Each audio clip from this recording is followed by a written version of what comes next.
Este avión de combate se suponía que sería el que dominaría el mundo. Nacido en la Unión Soviética, el Mikoyan Gurevich 23 fue diseñado como un caza polivalente. Diseñado no solo para igualar, sino para superar por completo a Occidente y sus nuevos juguetes.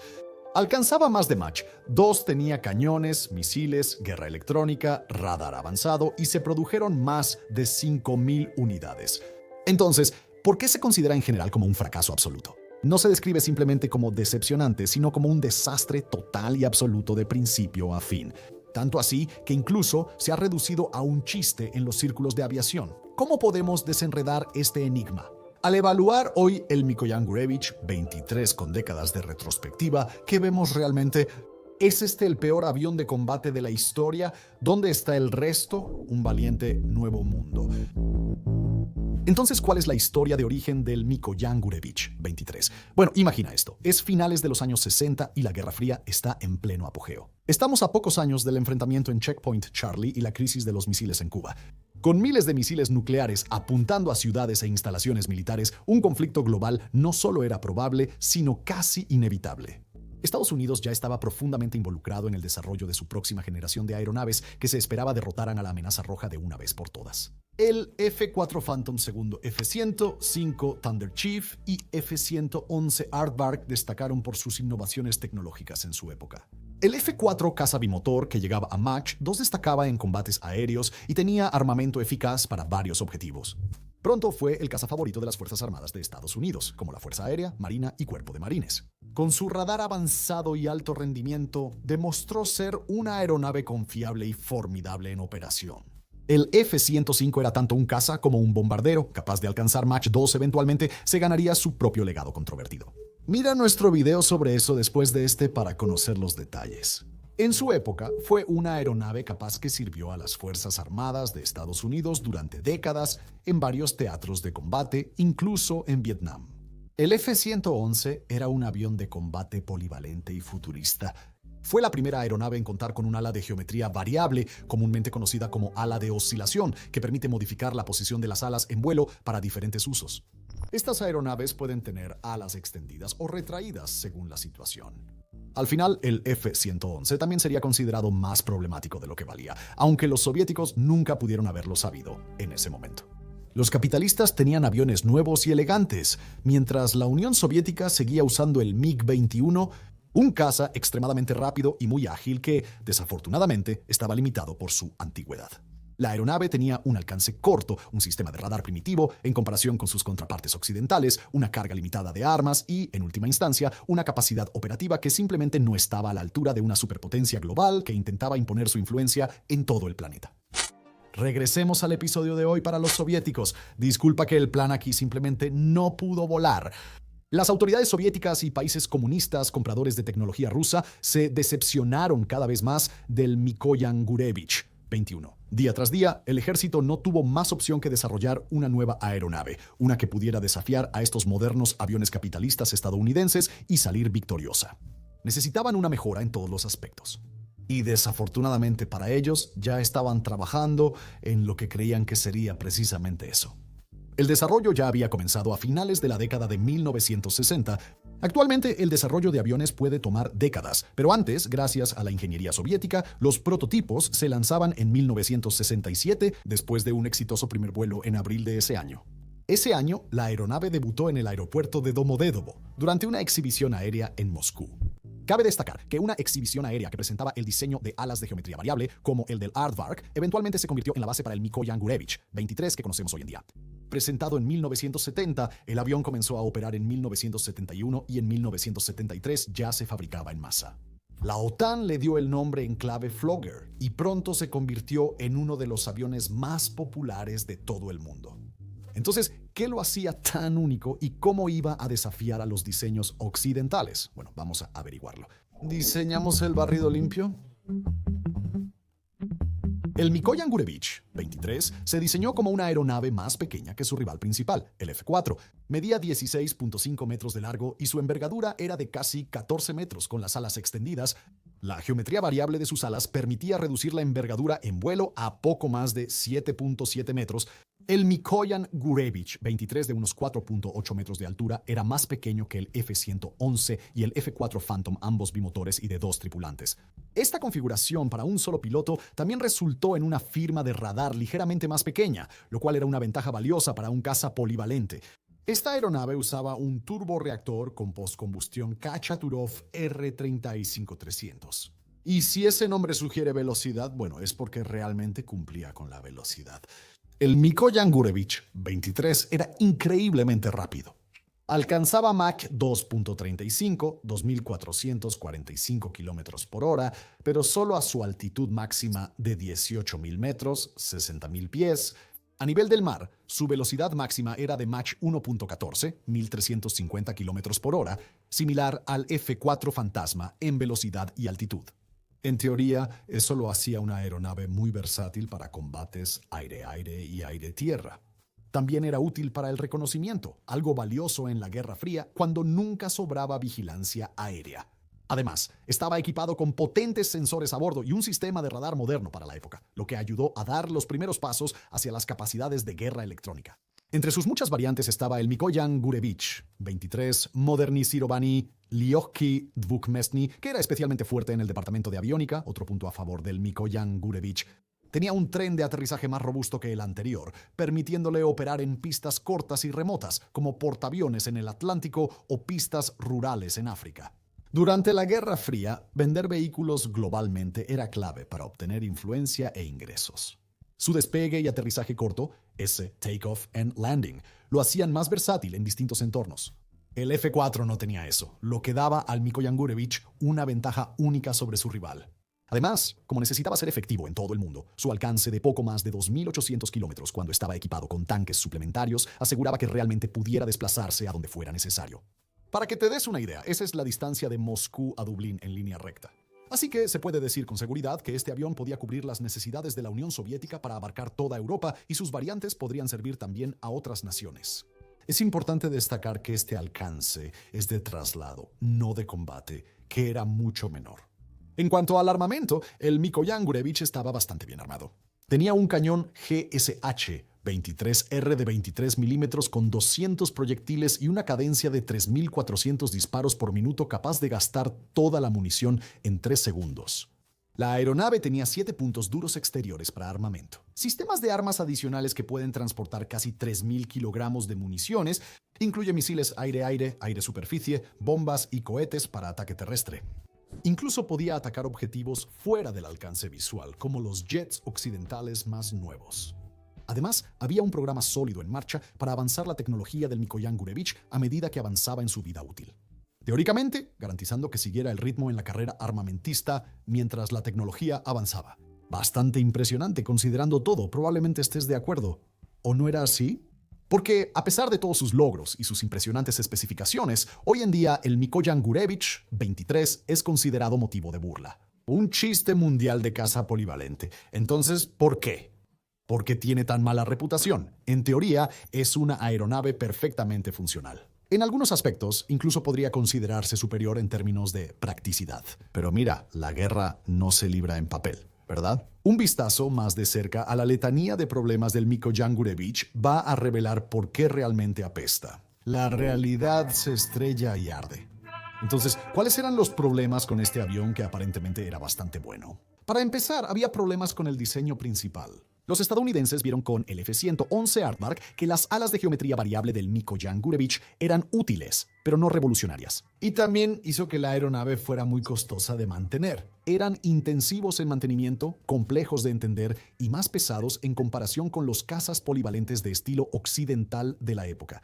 El F-111, aunque en sí mismo se consideraba algo así como un meme, no terminó siendo el caza polivalente clave para Estados Unidos. Por esta misma razón. En su lugar, el F-4 tomó ese papel. El Mikoyan Gurevich compartía muchos de los mismos problemas. Sin embargo, como era el nuevo avión de primera de Moscú y la única opción disponible, Rusia y los países dentro de su esfera de influencia se quedaron con una máquina difícil y temperamental. Sus motores tenían vida útil corta. Después de todo, toda esa velocidad tiene un costo, lo que hacía que el mantenimiento fuera aún más astronómicamente caro. Pero en este punto podrías estar pensando, bueno, ¿y qué? O sea, todos los aviones en la historia de Estados Unidos han sido muy costosos y complicados de mantener. ¿No deberíamos considerar al Mikoyan Gurevich un mal avión por ser difícil o caro de mantener? Sin embargo, la Guerra Fría fue un juego de logística. El Mikoyan Gurevich era considerado complicado por los ingenieros, incluso comparado con otros aviones de la época. A mayor y más costoso mantenimiento de un avión, menos aviones pueden estar en el aire simultáneamente.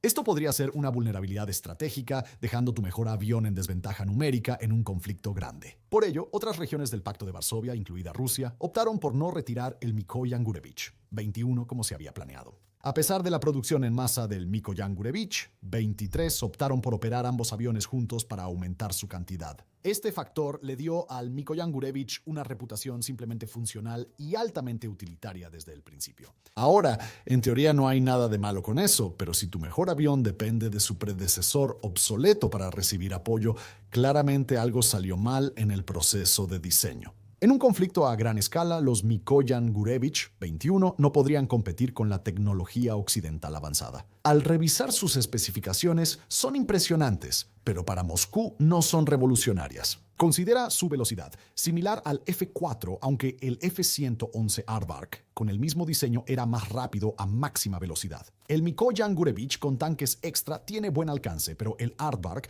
lograba más del doble sin reabastecerse. Muchas versiones del F-4 usaban tanques suplementarios, logrando mayor alcance de traslado que el Mikoyan Gurevich, entonces no podía volar tan lejos y era promedio en velocidad.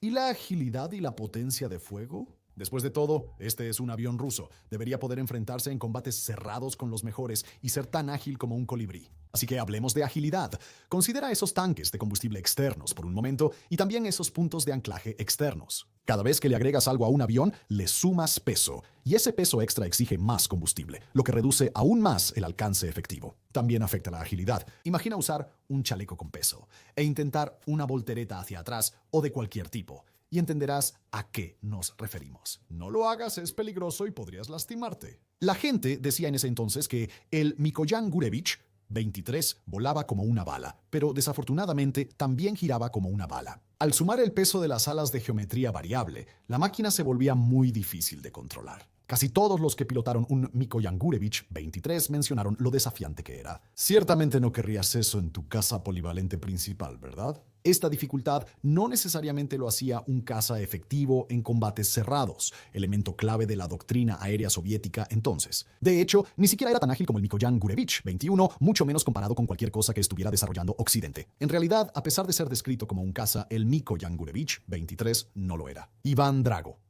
La visión del piloto en la cabina estaba obstaculizada por la espina dorsal elevada del fuselaje y las alas montadas en alto. Un aspecto clave de un avión de combate es ver claramente a los lados y detrás. Es desde ahí donde es más probable que ataquen los aviones enemigos. Y, como estoy seguro de que sabes, tener la visión obstaculizada no es nada bueno. También debes considerar su historial de combate, que, como mencionamos, probablemente no sorprenda que sea algo pobre. Cuando se enfrenta a equipos occidentales rivales, tiene una larga y bien documentada historia de quedarse muy por debajo. En las guerras árabe-israelíes, F-15 y F-16 israelíes derribaron más de una docena de Mikoyan Gurevich, 23 sirios. El ejército iraquí tuvo peores resultados contra los F-14, F-4 y F-5 iraníes en la guerra Irán-Irak, con más de 50 bajas. En Tobruk, 1989-2, Mikoyan Gurevich 23 fueron derribados por F-14 Tomcat de Estados Unidos. En la guerra del Líbano de 1982, Israel derribó un gran número de Mikoyan Gurevich 23. La mayor humillación ocurrió en la guerra libio-egipcia de 1977, cuando los Mikoyan Gurevich 21 egipcios vencían a los Mikoyan Gurevich 23 libios. Mark Episcopos, investigador del programa Eurasia del Instituto Quincy y profesor de historia en la Universidad Marymount en Arlington, habló sobre el avión. Lo citaremos aquí, no hay ambigüedad. El Mikoyan Gurevich 23 cuenta con un historial de servicio largo, bien documentado y profundamente vergonzoso, brutal. La aeronave también tuvo un historial de seguridad complicado, con varios accidentes durante su vida útil. En 1989, un piloto se vio obligado a eyectarse sobre Polonia debido a problemas con el motor. Sin embargo, el MiG-29 siguió volando hasta Bélgica, donde finalmente se estrelló contra una casa y mató a un agricultor. Hay otros incidentes similares, tanto en combate como fuera de él, donde los problemas persistentes de mantenimiento se hicieron evidentes. Uno se estrelló en un espectáculo aéreo en Michigan en 2023. A lo largo de la historia, existen muchos relatos de aeronaves que simplemente caen del cielo. ¿Recuerdas ese radar nuevo y sofisticado? Fue muy fácil de bloquear con los sistemas de guerra electrónica y aviónica occidentales. Este fue un punto clave en la carrera armamentista, cuando la tecnología y la innovación militar occidentales prevalecieron. La Unión de Repúblicas Socialistas Soviéticas ciertamente tuvo sus momentos. Después de todo, son las mismas personas que pusieron a un hombre en el espacio por primera vez. En tecnología militar estándar, empezaban a quedarse atrás. Y luego están los armamentos, que no eran ni más ni menos impresionantes que los que el Departamento de Defensa ya poseía. Por ejemplo, el F-4 Phantom podía transportar significativamente más armamento simplemente porque era más grande. Y cuando juntas todos estos factores, terminas con una aeronave que, siendo generosos, se puede describir como un todólogo, pero maestro de nada. Si no eres amable, podrías decir que es un desastre o una porquería. Siempre estaba en desventaja de armamento cada vez que se enfrentaba a los tipos de máquinas para los que fue diseñado para combatir. Sin embargo, puede haber razones para creer que este jet sí tiene algunas cualidades rescatables que sus detractores no reconocen. El Mikoyan Gurevich 23. ¿Un legado justo? Está bien, debería explicar esto, ya que pasé los últimos 10-15 minutos arrastrando al M23 por el lodo. Eso no es bueno para la salud de sus motores poco confiables. Se puede argumentar que el Mikoyan Gurevich 23 no fue el peor avión de combate y que tiene algunas características rescatables. Aquí hay un debate interesante e incluso si no estás de acuerdo de inmediato con esta perspectiva, al menos podrías apreciar los contraargumentos justos. Se construyeron más de 5.000 Mikoyan Gurevich 23, muchos destinados a otros países de la Unión Soviética, no solo a Rusia. Muchos fueron forzados a construir y enviados a países del Pacto de Varsovia. Estas naciones tuvieron que usarlos y muchos otros países también compraron varias de estas aeronaves. Llámalo maniobra geopolítica, pero el M23, a pesar de sus defectos, fue un éxito comercial entre, por ejemplo, muchas naciones árabes. No eran comunistas, podían comprar cualquier aeronave que quisieran, eligieron el Mikoyan Gurevich, pero esto sí pone en duda para qué fue realmente construido. Si quieres ganar dinero, pon un puesto de limonada. Cuando estás equipando a un ejército, realmente la ganancia es la prioridad. Después de todo, las guerras no se pelean en papel. Y todas las facturas y órdenes del mundo no evitarán que el Mikoyan Gurevich 23 sea poco confiable y deficiente en combate. Ese dinero también se usó en otros proyectos que expandieron la influencia de la tecnología militar soviética globalmente. Si no fue una victoria militar, tal vez podría considerarse una victoria económica o cultural, algo así. Como mencionamos, esa influencia no compensa su bajo desempeño en el campo de batalla, aunque ofrezca una cualidad redentora. Y también hay una razón por la que los Mikoyan Gurevich 23 exportados al resto del mundo no tuvieron el mismo desempeño. La mayoría eran el modelo base de exportación. ¿Recuerdas las variantes que mencionamos antes? Algunas de ellas sí se enviaron a otros países, pero Moscú siempre se aseguró de quedarse con las versiones más avanzadas. Y mira, aquí podemos adivinar algo. Quizá existía cierta desconfianza en la casa soviética. Moscú probablemente no quería que el resto del Pacto de Varsovia y el mundo tuvieran los Mikoyan Gurevich de primera línea, ya que los reservaba para sí en caso de guerra. Y Moscú nunca podía ser vista con una versión inferior en comparación con otra nación. Por ello, otros países recibieron versiones con equipo más antiguo. Con el tiempo, las versiones del Mikoyan Gurevich casi exclusivas de Rusia se volvieron muy capaces. ¿Iba el Mikoyan Gurevich a ser el avión que finalmente derrotaría a Occidente? No para nada. Sin embargo, sus variantes han tratado de compensar sus deficiencias. El potencial real del Mikoyan Gurevich sigue oculto tras una percepción que no refleja su alto desempeño. Y aún así, la percepción es la realidad en muchos sentidos. Si el Mikoyan Gurevich es considerado malo por el bajo desempeño de los modelos exportados por Rusia, entonces el Mikoyan Gurevich es simplemente malo. No importa lo que hicieron los Mikoyan Gurevich 23 de Moscú, pues rara vez combatieron contra rivales de su nivel. Tenemos muy poco con qué medir, y en ausencia de cualquier otra cosa, uno debe tomar el historial de combate existente tal como es. Y eso es inevitablemente pobre. Es como decir que podrías haber sido mejor que Miguel Jordán en baloncesto si no fuera por esa lesión de rodilla. Eso no lo hace verdad, y tuviste la lesión. Entonces, ¿qué debe creer la gente? Además, considerando lo mal que se compararon contra las versiones de exportación de los equivalentes occidentales, ¿quién puede decir que una versión mejorada habría tenido un mejor desempeño al enfrentarse a uno de los propios modelos de Washington? El entrenamiento, mantenimiento, estrategia y doctrina de esos países marcan la diferencia. Por eso los Mikoyan Gurevich, 21 egipcios, pudieron derrotar a los Mikoyan Gurevich, 23 sirios. Sin embargo, el hecho de que siquiera ocurriera tal enfrentamiento resalta cómo el Mikoyan Gurevich, 23, estaba limitado por estos factores. Y cuando consideras que tuvieron dificultades en todos los aspectos, bien podría ser indicativo de una aeronave inherentemente inferior con un diseño igualmente deficiente. Pero al menos tuvo longevidad. No dejó de usarse en Rusia hasta los 90 y algunos siguieron activos en Angola, Etiopía, Corea del Norte y Siria. Si realmente hubiera sido el peor avión de todos, incluso para esas naciones, seguramente ya lo habrían reemplazado. Claramente, todavía tiene un pequeño papel que desempeñar. Decir que el Mikoyan Gurevich 23 fue un desastre total podría ser exagerado. Al final fue con un diseño impresionante y ambicioso que, al menos en teoría, podía igualar a algunos de los mejores aviones occidentales de la época. Tuvo mucho más éxito que el F-111, por ejemplo, aunque no era tan rápido. El Mikoyan Gurevich 23 era funcional y decente, aunque tenía grandes defectos, como su mal desempeño frente a sus contrapartes occidentales. Sin embargo, no cumplió completamente con los roles para los que fue diseñado. Como caza de superioridad aérea y para vencer a Occidente, esa deficiencia es difícil de negar. Sin embargo, podría decirse que no fue la peor aeronave militar de la historia. Después de todo, se convirtió en uno de los cazas más producidos en masa y ubicuos jamás construidos. Una combinación poco probable, aunque posible. Eventualmente, el Mikoyan Gurevich 23 fue reemplazado por el Mikoyan Gurevich 29. Pienses lo que pienses de este avión, ya sea que lo consideres subestimado o justamente criticado, no puedes negar que se parecía a una tendencia de moda soviética global. Casi todos simplemente tenían que tener uno. Gracias por vernos.